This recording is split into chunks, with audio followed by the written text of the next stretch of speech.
Now friends, हमने disqualification की बात की और हमने इसके साथ वेकेशन भी बता दिया।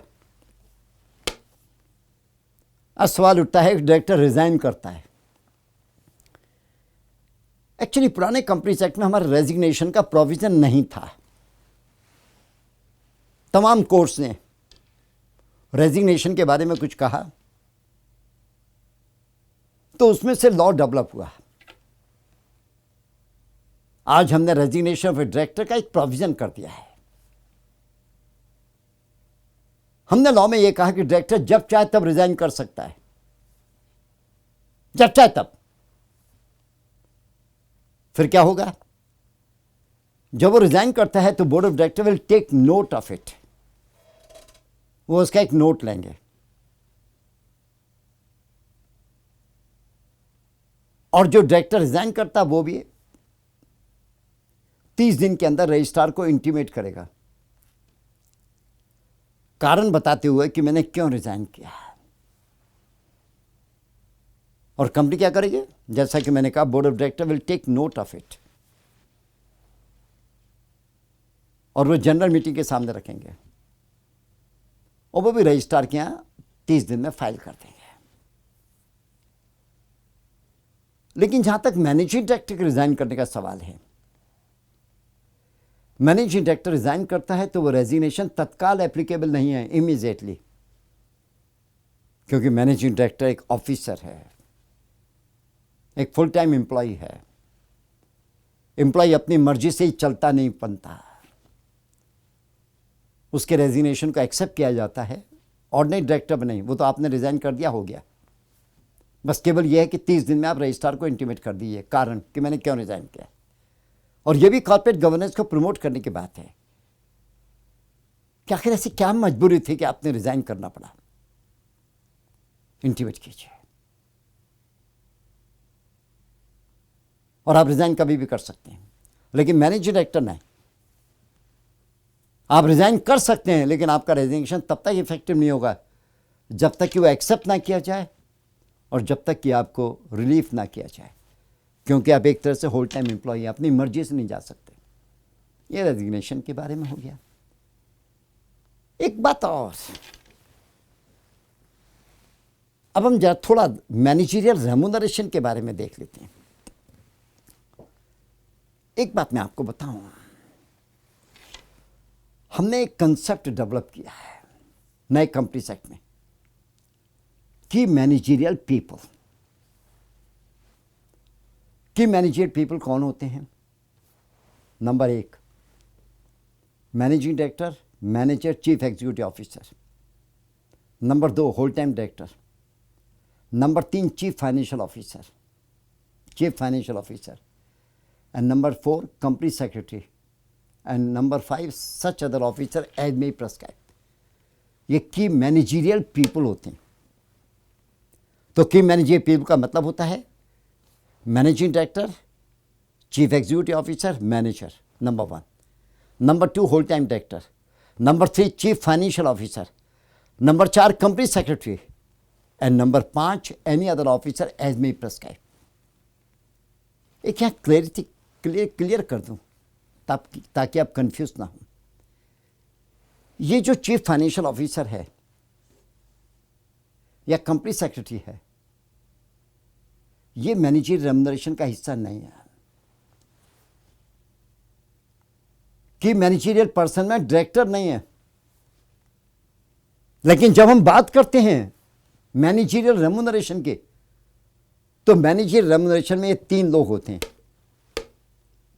Managing director, manager, whole time director and director. ये मैनेजरियल रेम्यूनरेशन है। इस मैनेजरियल रेम्यूनरेशन का जो कंसेप्ट हमने दिया है उसमें चीफ फाइनेंशियल ऑफिसर या कंपनी सेक्रेटरी नहीं है। ये अलग बात है, वो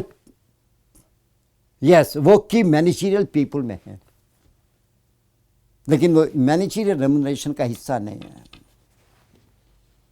और चीफ फाइनेंशियल ऑफिसर का रोल बहुत ज़्यादा क्लियर नहीं है लॉ की बात कर रहा हूँ, या यूँ कहिए ट्रेडिशन से वो रोल डेवलप हुआ है या डेवलप हो रहा है। अब जब मैनेजर रेम्युनरेशन की बात करें तो मैनेजर रेम्युनरेशन किसका? Director, managing director, manager, whole time director, इनका remuneration. Chief financial officer no, company secretary no, but they are the part of the key managerial people. एक सवाल उठा है कि मैनेजिंग डायरेक्टर का मतलब क्या है, होल टाइम डायरेक्टर का मतलब क्या है, मैनेजर का मतलब क्या है? डायरेक्टर का मतलब तो हम देख चुके हैं, जो बोर्ड में अपॉइंट किया जाता है, बस। मैनेजिंग डायरेक्टर का मतलब है एक डायरेक्टर जिसे सब्सटेंशियल पावर्स ऑफ मैनेजमेंट दे दी जाए। इसका मतलब है अगर दो बातें आपने पूरी कर दी तो आप मैनेजिंग डायरेक्टर हैं। पहला, आप डायरेक्टर हैं और आपको सब्सटेंशियल पावर्स ऑफ मैनेजमेंट दे दी गई हैं। सब्सटेंशियल पावर्स ऑफ मैनेजमेंट दे दी गई हैं,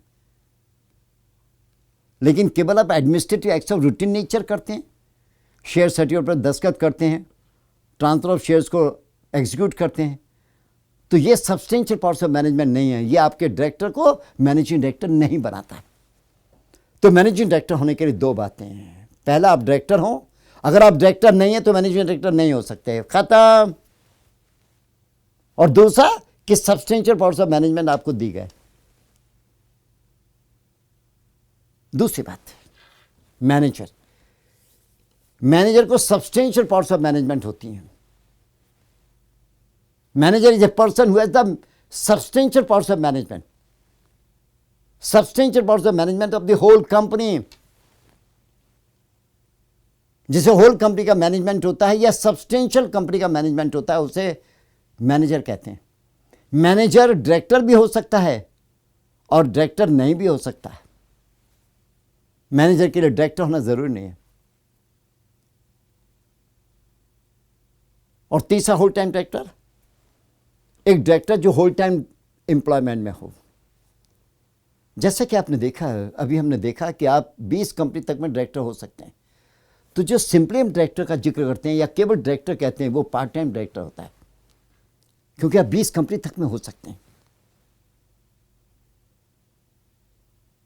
लेकिन managing director, manager, whole time director, एक director in the whole time employment. Managing director substantial powers of management, केवल administrative acts of routine nature director को दी गई है, तो वह एमडी नहीं है।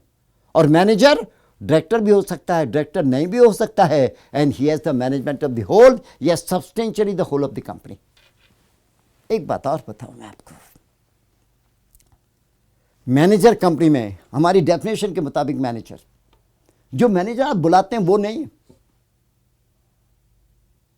आप तो पता नहीं, आप तो सेल्स मैनेजर या ये मैनेजर हैं हमारे, वो मैनेजर नहीं है हमारे लॉ में। हमारी डेफिनेशन के मुताबिक जो मैनेजर है वो मैनेजर है। बाकी तो जो आप बुलाते हैं वो तो एक सिंपल ऑफिसर है। और इसलिए कंपनी में केवल एक मैनेजर होगा। क्यों? क्योंकि मैनेजर, जब you have the management of the whole, तो दो की कहां जरूरत है? अरे सारा मैनेजमेंट तो तुम्हारे हाथ में है, तो दो की कहां जरूरत है? तो मैनेजर एक होगा। लेकिन मैनेजिंग डायरेक्टर एक हो सकते हैं, दो हो सकते हैं, तीन हो सकते हैं, क्योंकि उसे सब्सटेंशियल पावर्स ऑफ मैनेजमेंट है। और मैनेजर को ही has the management of the whole. तो मैनेजर एक, मैनेजिंग डायरेक्टर कंपनी में तीन हो सकते हैं। मैं मैनेजिंग डायरेक्टर फाइनेंस का हूं, ये मैनेजिंग डायरेक्टर मार्केटिंग का है। जैसे आपने देखा होगा कॉलेजेस में होते हैं, एक ही क्लास के में 6 टीचर्स होते हैं। कोई अकाउंटेंसी पढ़ाते हैं, कोई कॉस्टिंग पढ़ाते हैं, कोई लॉ पढ़ाते हैं, वगैरह वगैरह। और स्कूल में मुझे लगता है अभी भी शायद यही होगा जैसे मेरे टाइम पर था। स्कूल में एक क्लास में एक ही टीचर, मैथ्स भी पढ़ाएंगे, सोशल स्टडीज भी पढ़ाएंगे, हिंदी पढ़ाएंगे, अंग्रेजी में पढ़ाएंगे, संस्कृत भी पढ़ाएंगे और पिटाई भी करेंगे। एक ही टीचर। तो स्कूल में जो टीचर वो मैनेजर है, कॉलेज में जो प्रोफेसर्स हैं वो मैनेजिंग डायरेक्टर हैं।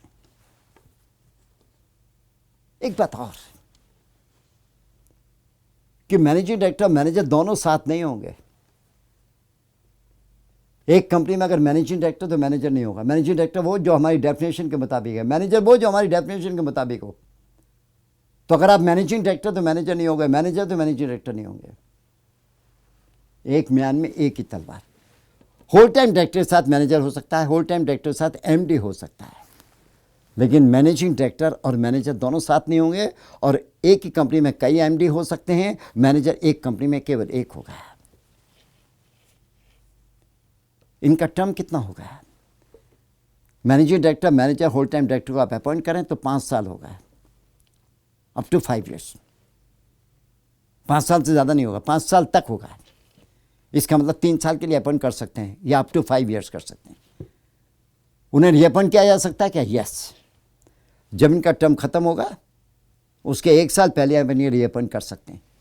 इनका टर्म 2016 में ख़त्म हो रहा है तो 2015 में आप इन्हें रीअपॉइंट कर सकते हैं। ऐसा नहीं कि हमने 2010 में अपॉइंट किया, उसी दिन आपने तय कर लिया कि 2015 में जब इनका अपॉइंटमेंट खत्म होगा तो 2015 में 5 साल के लिए अपॉइंट कर रहे हैं, 2010 में ही अपॉइंट कर रहे हैं, तो 2010 में ही हमने रीअपॉइंटमेंट का तय कर दिया। नहीं नहीं नहीं नहीं। जब इनका टर्म खत्म होगा 2015 में तो उसके 1 साल पहले आप तय कर सकते हैं कि इनको रीअपॉइंट किया जाएगा फॉर अनदर 5 ईयर्स, तो एलिजिबल है रीअपॉइंटमेंट के लिए। फिर इनकी डिस्क्वालिफिकेशन क्या है? ये मैनेजिंग डायरेक्टर, मैनेजर या होल टाइम डायरेक्टर डिस्क्वालिफिकेशन, अगर ये डिस्क्वालीफाइड हो गए तो you will not appoint and you will not continue the appointment. Actually director case में क्या है, डिस्क्वालिफिकेशन और वेकेशन अलग अलग दिए हुए हैं। या हमने managing director, manager, whole time director के लिए दोनों बातों को मिला लिया। दोनों बातों का मतलब है कि अगर ये डिस्क्वालिफिकेशन आप इन्हें अपॉइंट नहीं करेंगे और अपॉइंट कर चुके हैं तो कंटिन्यू नहीं करेंगे अपॉइंटमेंट, अगर ये डिस्क्वालीफाइड हो गए। डिस्क्वालिफिकेशन क्या है? नंबर 1, लेस देन 21 ईयर्स, मोर देन 70। 21 साल से छोटे नहीं होंगे और 70 साल से बड़े नहीं होंगे। लेकिन इसमें एक हमने प्रोविज़न छोड़ दिया है कि अगर कोई मैनेजिंग डायरेक्टर, मैनेजर या होल टाइम डायरेक्टर 70 का हो गया है तो आप स्पेशल रेजोल्यूशन पास करके उसे उसके बाद भी अपॉइंट कर सकते हैं। लेकिन ये बात 21 में नहीं है। ये इस बार जो आपका आरटीपी आया उसमें ये प्रॉब्लम है। तो 21 से कम नहीं, 70 ज़्यादा नहीं, लेकिन 70 से ज़्यादा हैं, 70 से ज़्यादा हैं तो स्पेशल रेजोल्यूशन पास करके आपको कंटिन्यू या अपॉइंट कर सकते हैं, पहली बात। दूसरी बात, आप अनडिस्चार्ज इंस्टॉलमेंट या ज़िंदगी में कभी भी दिवालिया हुए हैं तो आप managing director, manager, whole time director appoint नहीं हो सकते, कभी भी दिवालिया हुए। तीसरा, आपने अपने क्रेडिटर्स को पेमेंट सस्पेंड करते हैं या कभी भी किया हो, आप भी अपॉइंट नहीं हो सकते। सस्पेंड किया पेमेंट, आपने अपने क्रेडिटर्स के साथ कंपोजिशन किया है, तब भी आप कंपोजिशन किया है या ज़िंदगी में कभी भी किया है, और यह मॉरल टर्पिट्यूड के लिए आपका कन्विक्शन हो गया है और 6 महीने से ज़्यादा की सज़ा हो गई है या ज़िंदगी में कभी भी सज़ा हुई है, तो आप अपॉइंट नहीं हो सकते। तो इसमें होल टाइम आपकी डिस्क्वालिफिकेशन है। तो 4 disqualification, less than 21 no, more than 70 no, special resolution pass more than 70 yes, undischarged instalment या ज़िंदगी में कभी भी दिवालिया हुए हैं वो नो, मॉरल टर्पिट्यूड के लिए कन्विक्शन हुआ है मोर देन 6 मंथ्स कभी भी, या अभी होता है नो, या अपने क्रेडिटर्स को पेमेंट सस्पेंड किया हो या क्रेडिटर्स के साथ आपने कंपोजिशन किया है या कभी भी किया है नो। ऐसा क्यों? 2-3 डिस्क्वालिफिकेशन तो पैसे के बारे में है कि आप दिवालिया हुए या दिवालिया होते हैं, कभी भी हुए हैं, या आप क्रेडिटर्स के साथ कंपोजिशन करते हैं या सस्पेंड करते हैं। कंपोजिशन का मतलब है कि आप पेमेंट करने की स्थिति में नहीं क्रेडिटर्स को, और क्रेडिटर्स के साथ बैठकर कहते हैं कि देखो भाई मैं पेमेंट नहीं कर सकता हूँ, मैं पेमेंट करने की स्थिति में नहीं हूँ, और बैठे अपन कोई हल निकालें। तो कंपोजिशन हमेशा मुसीबत में होता है।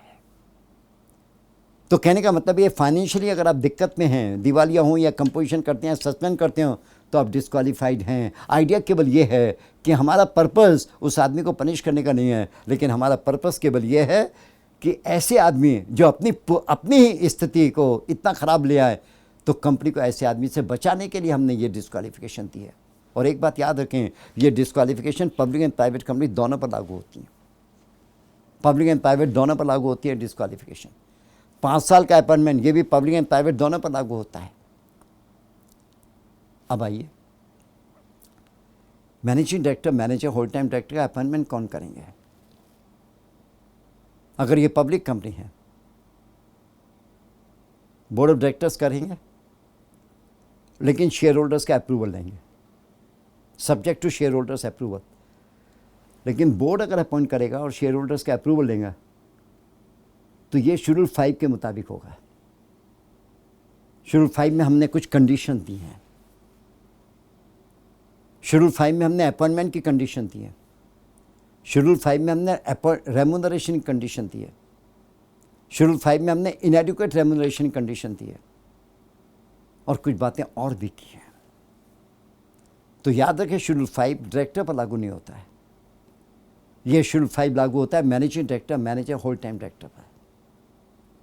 तो managing director, whole time director और मैनेजर का रेम्यूनरेशन अपॉइंटमेंट डायरेक्टर करेंगे, subject to the approval by shareholders in general meeting. लेकिन जो अपॉइंटमेंट और remuneration, appointment and terms of the appointment and remuneration will be decided by the board, subject to the approval by shareholders. और ये जो remuneration तय होगा, ये schedule 5 के मुताबिक होगा।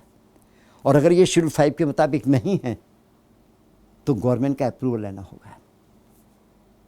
तो मैं 3-4 बातें आपको बता दूँ। ये जो मैं अभी बात बता रहा हूँ, डायरेक्टर का अपॉइंटमेंट तो हम पहले ही कर चुके हैं। ये टर्म ऑफ अपॉइंटमेंट या अपॉइंटमेंट, यस, ये अभी एमडी की बात कर रहे हैं। Disqualification, MD, manager, whole time director बात कर रहे हैं। Term, managing director, manager, whole time director बात कर रहे हैं। Appointment, managing director, manager, whole time director बात कर रहे हैं, बोर्ड करेगा, subject to the approval by shareholders in general meeting. ये हम इनकी बात करें। डायरेक्टर की बात तो हम कर चुके हैं पहले, अपॉइंटमेंट, वेकेशन वगैरह वगैरह। अब आइए एक बात और, मान लीजिए बोर्ड ऑफ डायरेक्टर्स ने रेम्यूनरेशन तय किया, शेयर होल्डर्स ने, या आपने अपॉइंटमेंट किया, शेयर होल्डर्स ने उसे अप्रूव नहीं किया। इस बीच में जितने भी आपने काम किए वो सारे काम वैलिड हैं, इनवैलिड नहीं है। आपने अपॉइंट किया subject to the approval by shareholders, shareholders ने डिसअप्रूव कर दिया, तो इस बीच में जितने भी काम किए हैं वो सारे काम वैलिड हैं, इनवैलिड नहीं है। डिसअप्रूव हो गया, उसके बाद अलग बात है। फिर एक सवाल और उठा है कि इनका रेम्यूनरेशन, अच्छा, फिर एक बात मैंने जैसे बताया कि जो रेम्यूनरेशन आप तय करेंगे वो शेड्यूल 5 के मुताबिक करेंगे आप, और अप्रूवल ये शेड्यूल 5 के मुताबिक। लेकिन अगर शेड्यूल 5 के मुताबिक नहीं है, तो गवर्नमेंट का अप्रूवल लेंगे। तो कुल मिलाकर बात यह है कि शेड्यूल 5 के मुताबिक करेंगे, लेकिन शेड्यूल 5 मैंडेटरी नहीं है। मैंडेटरी इस लिहाज से नहीं है कि अगर उसके मुताबिक नहीं है, करेक्ट, तो आप गवर्नमेंट का अप्रूवल ले सकते हैं, गवर्नमेंट का अप्रूवल ले सकते हैं। तो शेड्यूल 5 के मुताबिक करेंगे, लेकिन अगर उसके मुताबिक नहीं तो गवर्नमेंट का अप्रूवल ले सकते हैं। अब आइए रेम्यूनरेशन की बात। Total remuneration, director, managing director, whole time director, manager को टोटल रेम्यूनरेशन नेट प्रॉफिट का 11% से ज़्यादा नहीं होगा। और मैं पहले ही बता चुका हूँ कि अगर मैनेजिंग डायरेक्टर तो मैनेजर नहीं होगा। तो कहने का मतलब है डायरेक्टर, मैनेजिंग डायरेक्टर या मैनेजर, होल टाइम डायरेक्टर, इन सब का रेम्यूनरेशन पब्लिक कंपनी, ये पब्लिक कंपनी पर लागू होता है, पब्लिक कंपनी पर नेट प्रॉफिट का 11% से ज़्यादा नहीं होगा। लेकिन आप 11% ज़्यादा देना चाहें तब दे सकते हैं। जनरल मीटिंग में रेजोल्यूशन पास करें और सेंट्रल गवर्नमेंट का अप्रूवल लेने, तो 11% ज़्यादा, 11% ज़्यादा दे सकते हैं। दूसरा, ये तो हो गया ओवरऑल। इंडिविजुअली कितना दें? कंपनी में अगर मैनेजिंग डायरेक्टर, मैनेजर या होल टाइम डायरेक्टर में से केवल एक है, तो not to exceed 5% of the net profit.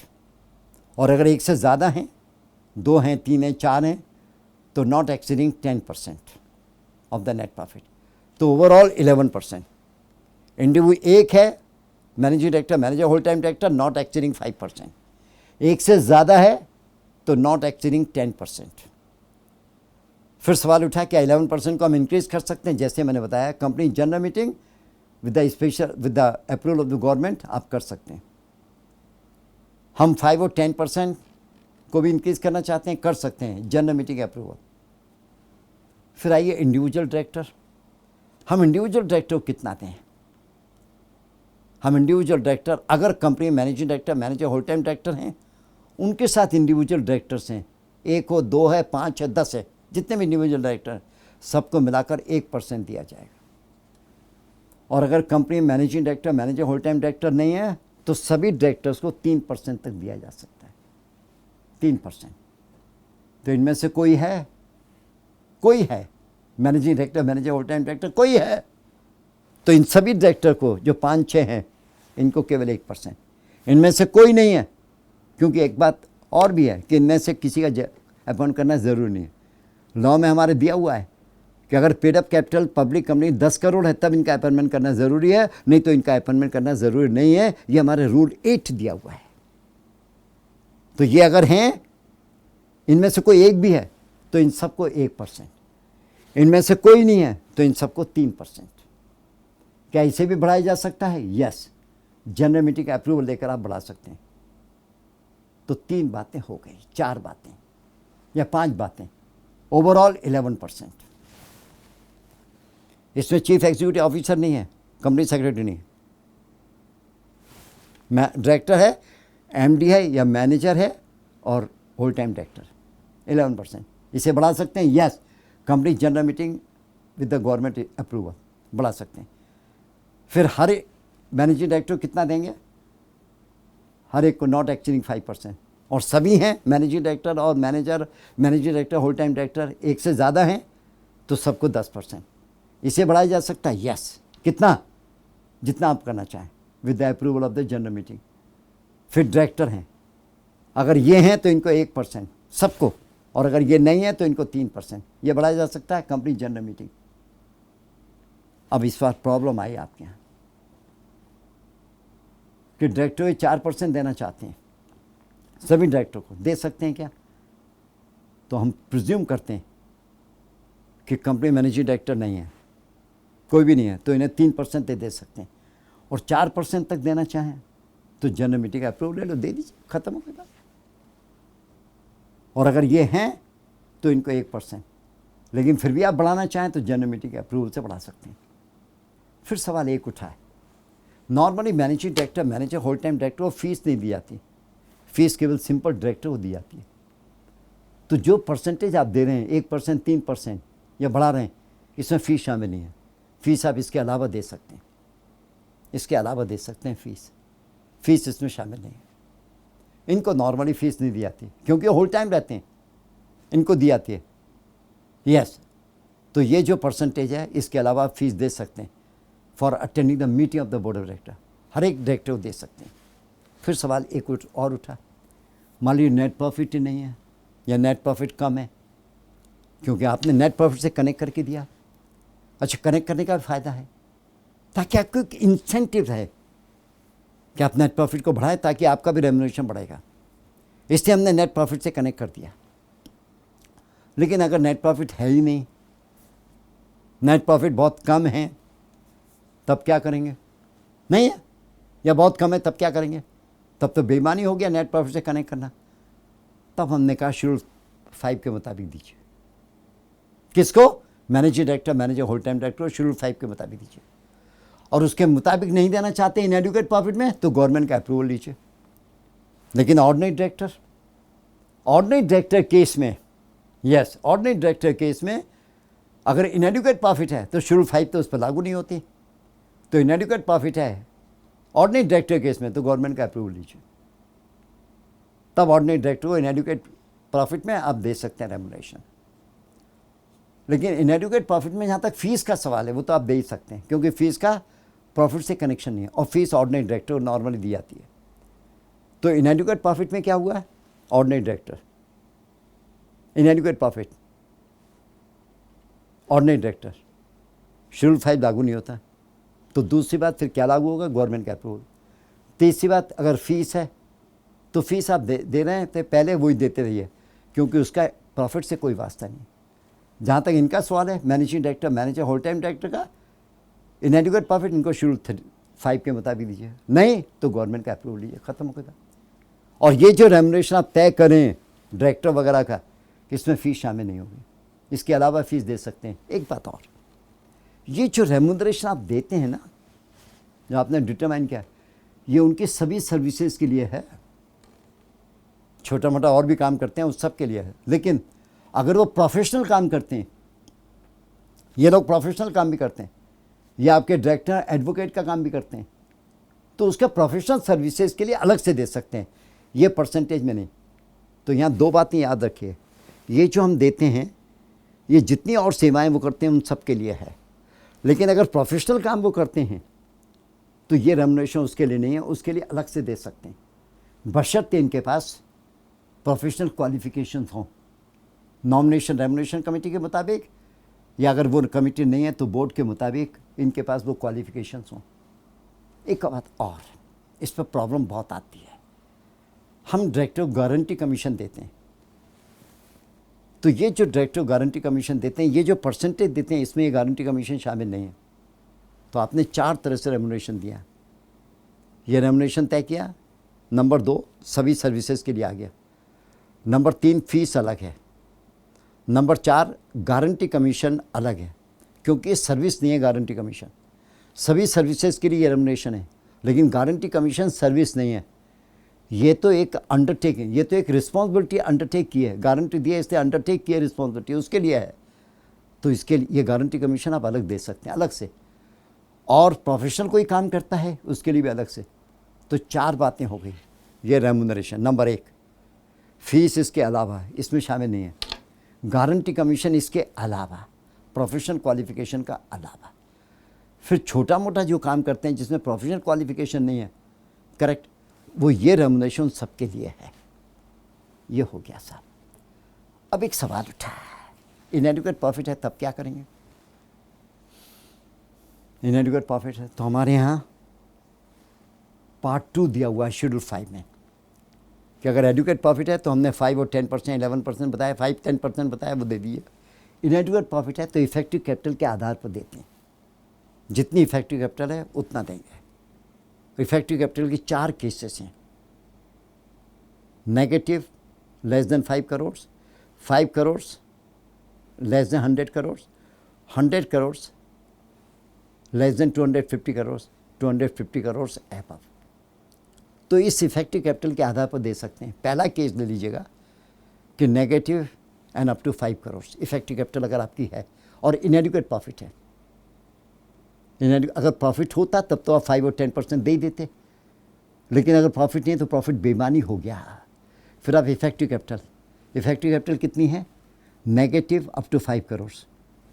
तो पर एनम कितना दे सकते हैं? पर डायरेक्टर पर एनम 30 लाख दे सकते हैं, 30 लाख। तो इनएडिक्वेट प्रॉफिट, इफेक्टिव कैपिटल, एक केस ले लेता हूँ।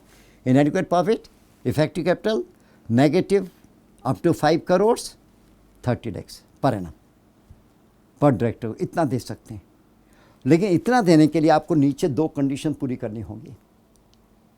एक तो नॉमिनेशन रेमुनरेशन कमेटी अप्रूव करे, अप्रूवल, और दूसरा आपने डिफ़ॉल्ट नहीं किया। डिपॉजिट वगैरह का पेमेंट करने में, डिवेंचर्स का पेमेंट करने में आपने डिफ़ॉल्ट नहीं किया, और पिछले 30 दिन तक आपने डिफ़ॉल्ट नहीं किया, तो सारा सिस्टम ऑटोमेटिक है। तो इनएडिक्वेट प्रॉफिट, इफेक्टिव कैपिटल इतना पर डायरेक्टर, बशर्ते आप 2 कंडीशन पूरी करें। यस, एक तो जो नॉमिनेशन रेमुनरेशन कमेटी अगर आपके यहाँ है, यस, तो वो अप्रूव करे, और दूसरा कि आपने डिफ़ॉल्ट नहीं किया डिपॉजिट वगैरह के पेमेंट करने में, नहीं किया तो आप इतना दे सकते हैं। डिफ़ॉल्ट कब नहीं किया? इस साल देना, पिछले साल नहीं किया। ये बड़ी इंपॉर्टेंट बात है। इस बार आपके आरटीपी पर भी सवाल आया कि साहब आपकी इफेक्टिव कैपिटल इतनी है, आप 40,000 पर मंथ देना चाहते हैं। अब जब भी इफेक्टिव कैपिटल का सवाल आएगा तो इसका मतलब इनएडिक्वेट प्रॉफिट है बस। तो आप कितना देना चाहते हैं? 40,000 पर मंथ एमडी को देना चाहते हैं, और इनएडिक्वेट प्रॉफिट है, हम दे सकते हैं। क्यों? क्योंकि आपने अगर इफेक्टिव कैपिटल सवाल में नहीं भी दिए तो हम ये मानते हैं इफेक्टिव कैपिटल ये है, तो 30 लाख है, 40,000 पर मंथ या यस से तो कितना हुआ आप निकाल लीजिए, हम दे सकते हैं, बशर्ते आप ये दो बातें पूरी करें। खत्म। ये हो गया साहब रेम्यूनरेशन। अब सवाल उठा एक रिलेटेड पार्टी ट्रांजैक्शंस। एक हमने नया कंसेप्ट डेवलप किया, रिलेटेड पार्टी ट्रांजैक्शंस। एक्चुअली वो पहले भी था लेकिन वो किसी और रूप में था। एक्चुअली क्या हुआ है, यस, कॉन्फ्लिक्ट ऑफ इंटरेस्ट को अवॉइड करने के लिए कि जो कंपनी से रिलेटेड हैं आप उनके साथ कांटेक्ट मत कीजिए। लेकिन हमने कांटेक्ट मना नहीं किया, हमने कुछ सेफगार्ड दे दिया। मैं कंपनी हूं, ये आदमी मुझसे रिलेटेड है, तो मैं इसके साथ कांटेक्ट नहीं करूंगा। मैं एक कंपनी हूं, ये आदमी मुझसे रिलेटेड है, मैं उसके साथ कांटेक्ट नहीं करूंगा, और करूंगा तो कुछ सावधानी बरतूंगा। तो यहां 3 बातें हैं। पहली, रिलेटेड पार्टी का मतलब क्या है? मैं कंपनी हूं, मेरे लिए रिलेटेड पार्टी कौन है? इसको हमारे लॉ में डिफाइन किया गया।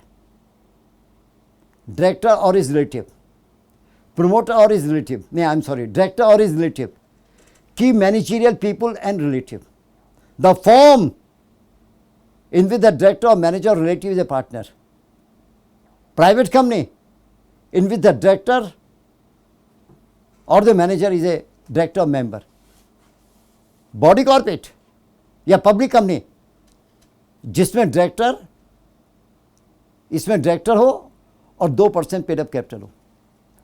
तो ये कुछ हैं जो मेरे रिलेटेड पार्टी हैं। तो कहने का मतलब है मैं कंपनी हूं, मेरे रिलेटेड पार्टी कौन है? डायरेक्टर रिलेटिव, की मैनेजरियल पर्सन रिलेटिव, फॉर्म जिसमें डायरेक्टर मैनेजर रिलेटिव पार्टनर हो, प्राइवेट कंपनी जिसमें डायरेक्टर मैनेजर डायरेक्टर मेंबर हो, और पब्लिक कंपनी बॉडी कॉर्पोरेट वगैरह वगैरह। ये सब जो मुझसे पब्लिक कंपनी या बॉडी कॉर्पोरेट जो डायरेक्टर या मैनेजर से कनेक्टेड हो वो सब रिलेटेड पार्टी हैं। अब इनके साथ क्या होगा? 2 बातें। ये कंपनी रिलेटेड पार्टी के साथ कांटेक्ट करती है, तो पहला हम ये कह सकते थे कांटेक्ट कर ही नहीं सकती क्योंकि रिलेटेड पार्टी है। हमने वो नहीं कहा, हम कह सकते थे, हमने नहीं कहा। हमने सेफगार्ड दे दिया। क्या सेफगार्ड दे दिया? कि ये कंपनी अगर रिलेटेड पार्टी के साथ कांटेक्ट करती है तो बोर्ड की मीटिंग में रेजोल्यूशन पास हो। बोर्ड की मीटिंग हो, सर्कुलेशन से नहीं, बोर्ड की मीटिंग हो, उसमें रेजोल्यूशन पास हो, और सब्जेक्ट टू कंडीशंस ये कांटेक्ट कर सकते हैं। पहली condition, let the board decide, और हम होप करते हैं कि बोर्ड बड़े ईमानदारी से डिसाइड करेगा। पहला। दूसरा, अगर एक पर्टिकुलर अमाउंट से ज़्यादा का कांटेक्ट करते हैं, एक पर्टिकुलर अमाउंट से ज़्यादा, तो कोई भी कॉन्ट्रैक्ट अगर आप इनके साथ करेंगे तो बोर्ड का रेजोल्यूशन होगा बोर्ड की मीटिंग में, सब्जेक्ट टू कंडीशंस। और अगर एक पर्टिकुलर अमाउंट से ज़्यादा करते हैं, ये कंपनी अपने रिलेटेड पार्टी के साथ पर्टिकुलर अमाउंट से ज़्यादा का अमाउंट करते हैं, तो बोर्ड का रेजोल्यूशन भी होगा और शेयर होल्डर्स का रेजोल्यूशन भी होगा। पहले स्पेशल रेजोल्यूशन था, अब स्पेशल को डिलीट करके ऑर्डिनरी कर दिया। तो अगर पर्टिकुलर अमाउंट से ज़्यादा है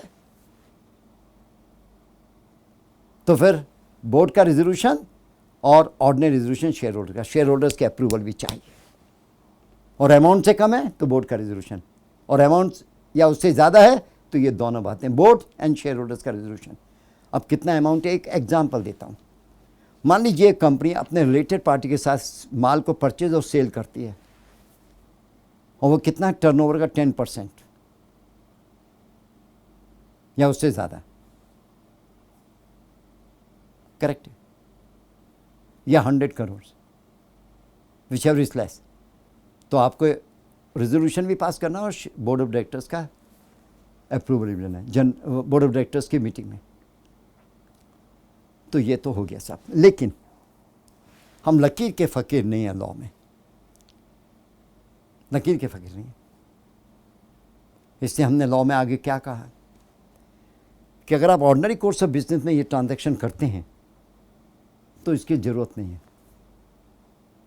ऑर्डिनरी कोर्स का मतलब है कि जैसे हम और लोगों के साथ करते हैं वैसे आपके साथ कर रहे हैं, तो where is the problem? Conflict of interest का सवाल ही नहीं है। जैसे हम इनके साथ कैश में ट्रांजैक्शन करते हैं, मार्केट वैल्यू पर ट्रांजैक्शन करते हैं, जैसे और लोगों के साथ करते हैं, तो ये सेक्शन विल नॉट अप्लाई। ये रिलेटेड पार्टी हो गया। अब सवाल ये उठता है बोर्ड ऑफ डायरेक्टर्स की पावर क्या होती है। हमारे बोर्ड ऑफ डायरेक्टर्स की पावर सेक्शन 179 है, 180 है, 181 है। 179 में कहा गया कि सारी पावर्स ये बोर्ड के पास होंगी। पहली बात, सारी पावर बोर्ड के पास होगी।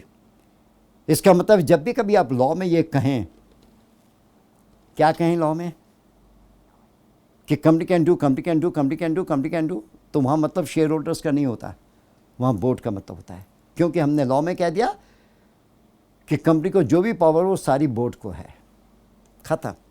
लेकिन फिर हमने दो एक्सेप्शन दे दिए। पहला एक्सेप्शन, शेयर होल्डर्स के लिए अगर कोई पावर हमने रिजर्व रख दी है, आर्टिकल्स ने रिजर्व किया है, मेमोरेंडम रिजर्व किया है, किसी प्रोविजन ने रिजर्व किया है, तो बोर्ड उस पावर को इस्तेमाल नहीं करेंगे। और फिर जो पावर इनके बाद में आपके लिए बच गई हैं, उन पावर को आप आर्टिकल्स और मेमोरेंडम का ध्यान में रखकर इस्तेमाल करेंगे। तो 3-4 बातें हो गई। नंबर 1, जितनी पावर्स कंपनी के पास है सब बोर्ड के पास है, पहली बात। नंबर 2, लेकिन अगर आर्टिकल्स या मेमोरेंडम ने या किसी और तरह से पावर इनके लिए रिजर्व कर दिए, तो वो पावर आपके पास नहीं है। फिर इनके लिए रिजर्व करने के बाद जो पावर आपके पास बच गई है, उसका आप इस्तेमाल अपने तरीके से नहीं करेंगे। आप आर्टिकल्स का ध्यान रखकर करेंगे, मेमोरेंडम का ध्यान रखकर करेंगे, और अगर जनरल मीटिंग को रेगुलेशन बनाए उसका भी ध्यान रखकर करेंगे। जैसे मान लीजिए हमारे कंपनी में 10 पावर है, तो 10 इनके पास हैं। आर्टिकल्स ने 1 पावर इनके लिए रिजर्व रख दी है, तो 1 इनके लिए हो गई, 9 इनके लिए हो गई। लेकिन ये 9 पावर का भी जो इस्तेमाल करेंगे वो आर्टिकल्स के मुताबिक करेंगे, अपने तरीके से नहीं करेंगे, मेमोरेंडम के मुताबिक करेंगे। अब जरा इसका कमेंट देख लें। इसका कमेंट ये हुआ कि हमने लॉ में कितनी खूबसूरती से हमने पावर को डिवाइड कर दिया। कैसे कि जो पावर आपके लिए वो आपके लिए नहीं, जो आपके लिए वो आपके लिए नहीं, खत्म। ताकि झगड़ा ही खत्म, कोई डिस्प्यूट ही कभी ना हो, डिस्प्यूट ही नहीं। लेकिन एक गलती हो सकती है कि कोई पावर इनके लिए रिजर्व रखी है, गलती से आपने इस्तेमाल कर ली, तब क्या होगा? गलती से। नहीं तो जो आपके लिए वो आपका इनके अंगने में आने का क्या काम, आपका इनके अंगने में क्या काम, मेरे अंगने में तेरा क्या काम। तो जो आपके लिए वो आपके लिए, जो इनके लिए इनके लिए।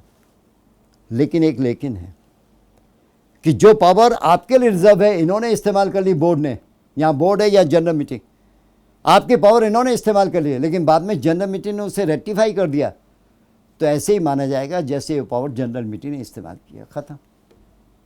इसी तरह आपकी पावर आपने इस्तेमाल कर ली और बोर्ड ने बाद में उस पावर को रेक्टिफाई कर दिया, तो ये माना जाएगा कि ये पावर उन्होंने इस्तेमाल कर ली। तो इनकी पावर गलती से इन्होंने, तो ये रेक्टिफाई करें, इनकी पावर गलती से इन्होंने, तो ये रेक्टिफाई करें।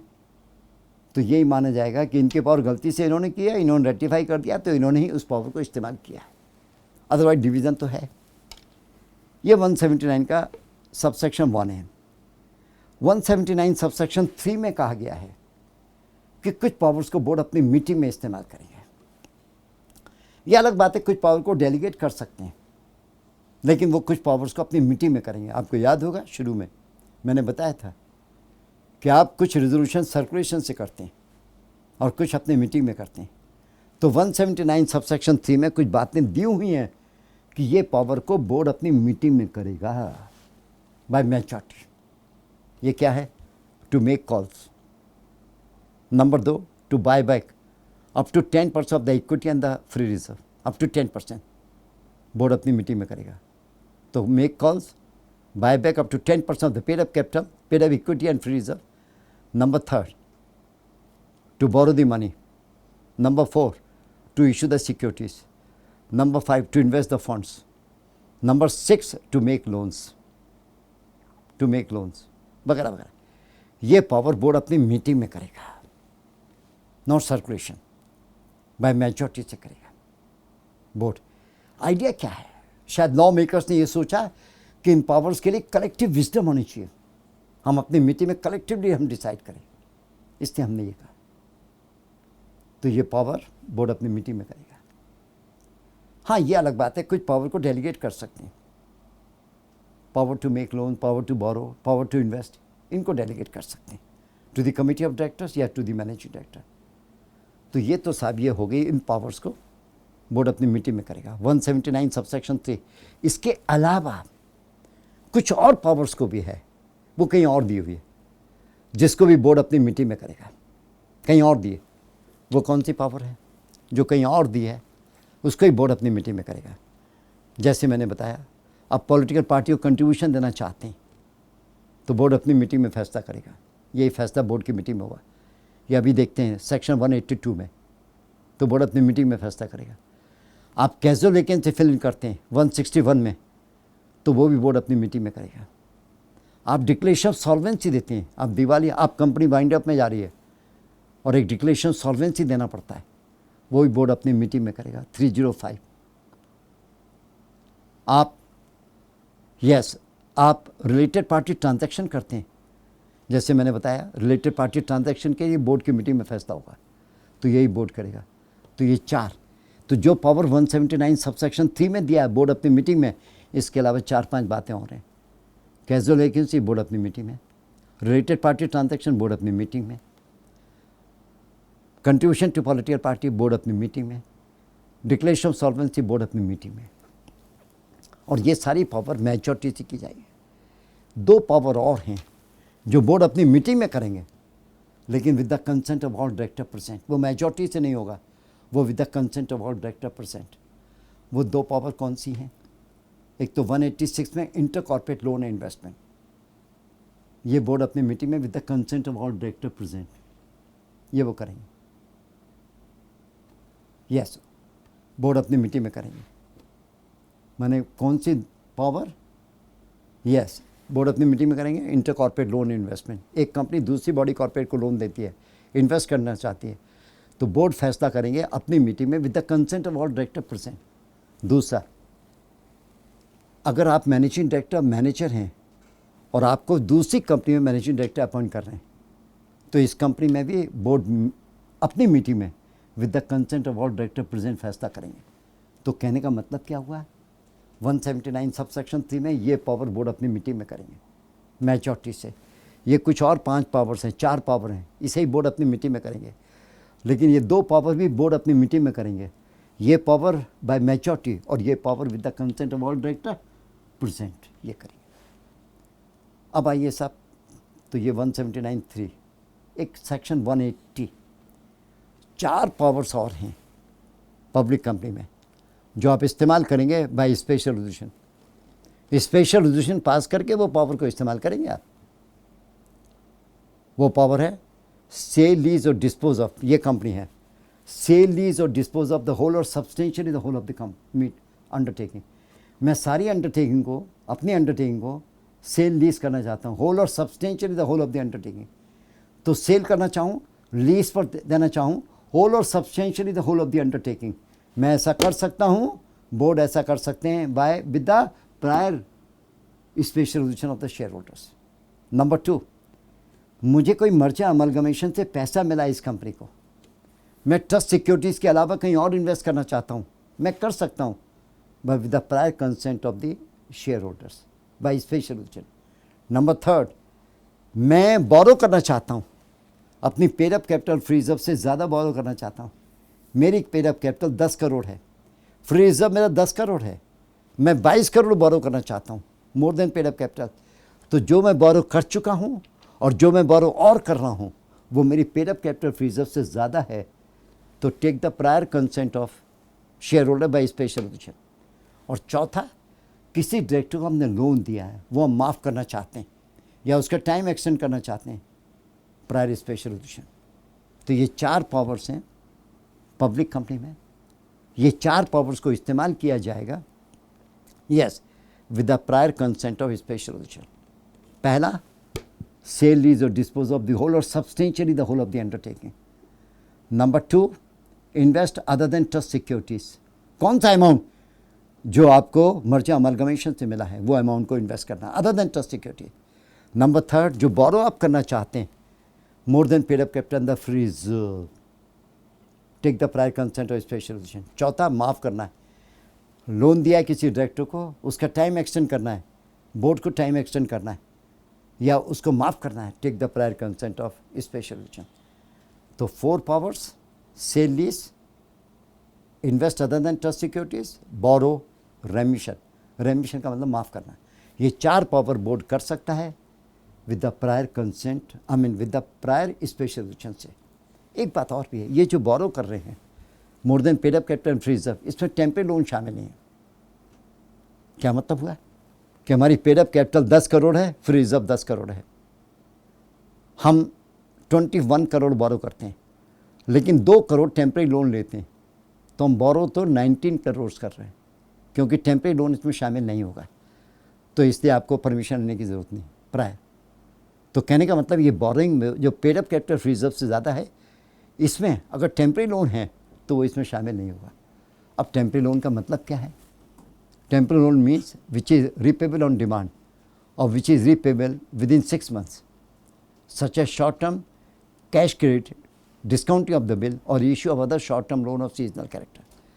तो शॉर्ट टर्म टेम्परेरी लोन का मतलब है repayable on demand, repayable within 6 months, such as short term cash credit, discounting of the bill और issue of other short term loan of seasonal character. ये temporary loan है। यानी कुल मिलाकर हम ये कह सकते हैं जो रिपेबल ऑन डिमांड है या रिपेबल विद इन 6 months है, ये इसमें शामिल नहीं होता, ये टेम्परेरी लोन है। लेकिन एक लेकिन है, लेकिन अगर फाइनेंसिंग द कैपिटल एक्सपेंडिचर आपने लिया है तो वो टेम्परेरी लोन नहीं माना जाएगा। इसका मतलब ये हुआ कि जब आपने बोरो किया है यस मोर than paid up capital free reserve और उसमें टेम्परेरी लोन शामिल है तो वो शामिल मत कीजिएगा। लेकिन अगर वो temporary loan financial capital expenditure है तो बोरोइंग में शामिल हो जाएगा। हमारी बोरोइंग टेम्परेरी, हमारी paid up capital free reserve 20 crore है, हमने 22 करोड़ बोरो किया, इसमें 3 करोड़ टेम्परेरी लोन है, लेकिन वो 3 करोड़ जो हमने टेम्परेरी लोन लिया है वो फाइनेंसिंग द कैपिटल एक्सपेंडिचर लिया है तो वो शामिल होगा। हमने 20 करोड़ से ज़्यादा किया है तो आपको शेयर होल्डर्स का प्रायर अप्रूवल लेना पड़ेगा। लेकिन अगर ये 30 crore, I mean 3 crore temporary loan है लेकिन फाइनेंशियल कैपिटल एक्सपेंडिचर नहीं है तो वो 22 करोड़ में शामिल नहीं होगा। हमने फिर 19 करोड़ लिया है, परमिशन की ज़रूरत नहीं है क्योंकि वो paid up capital free reserve से ज़्यादा नहीं है। नाउ फ्रेंड्स, तो ये हो गया ये। तो बोर्ड ऑफ डायरेक्टर्स की पावर, जनरल मीटिंग और आपकी पावर। फिर नंबर 2, बोर्ड ऑफ डायरेक्टर्स अपनी मीटिंग में इस्तेमाल करते हैं कुछ पावर को, डेलीगेट कर सकते हैं। और तीसरा, कुछ पावर्स को board with the prior consent of special reservation करते हैं। अब ब्यूटी आप देखिएगा, ब्यूटी तीनों को जरा देखें, जरा मंथन करें, तीनों का मंथन करने के बाद एक बात निकलती है कि हमने कितनी खूबसूरती से लॉ बनाया है। जहाँ हमने झगड़ा ना हो तो दोनों में डिवाइड कर दिया और क्लियरली कह दिया। और ये पावर फिर हमने जब अगर हमको लगा कि बोर्ड अपनी पावर का दुरुपयोग कर सकता है तो शेयर होल्डर्स का अप्रूवल। और फिर हमने कहा कुछ मामलों पर बोर्ड की कंसेंट होनी चाहिए, माने कलेक्टिव विजडम होनी चाहिए अपनी बोर्ड की मीटिंग में, तो हमने वो भी कह दिया।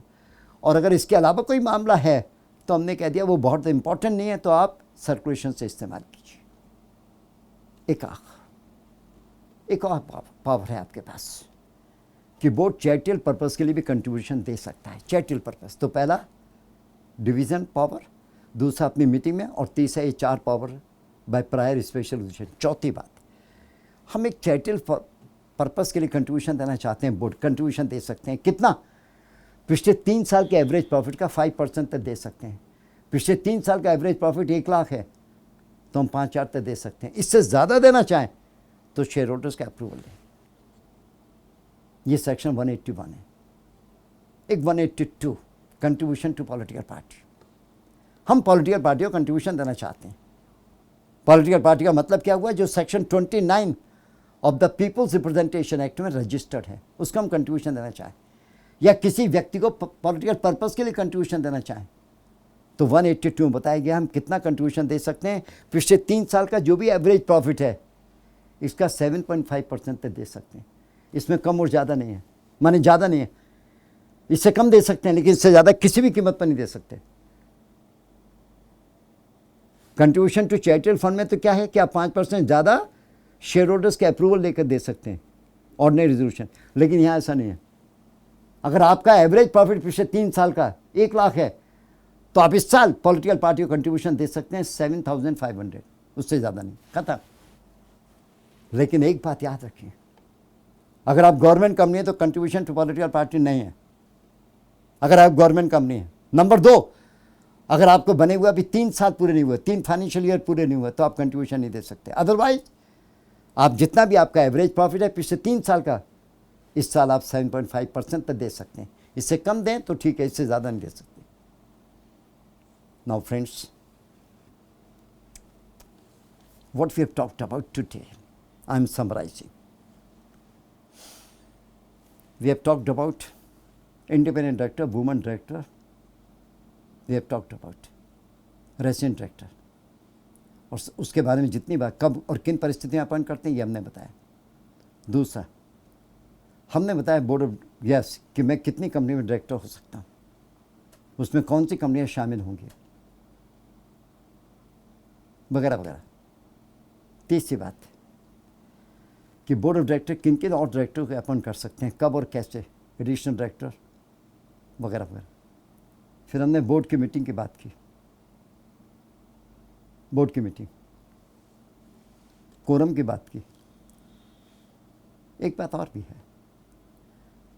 कि डायरेक्टर खुद भी पर्सनली प्रेजेंट हो सकता है या वीडियो कॉन्फ्रेंसिंग से भी हो सकता है, और वीडियो कॉन्फ्रेंसिंग भी कोरम में काउंट होगा। लेकिन कुछ केसेस में वीडियो कॉन्फ्रेंसिंग नहीं चलेगा, गवर्नमेंट स्पेसिफाई कर सकती है।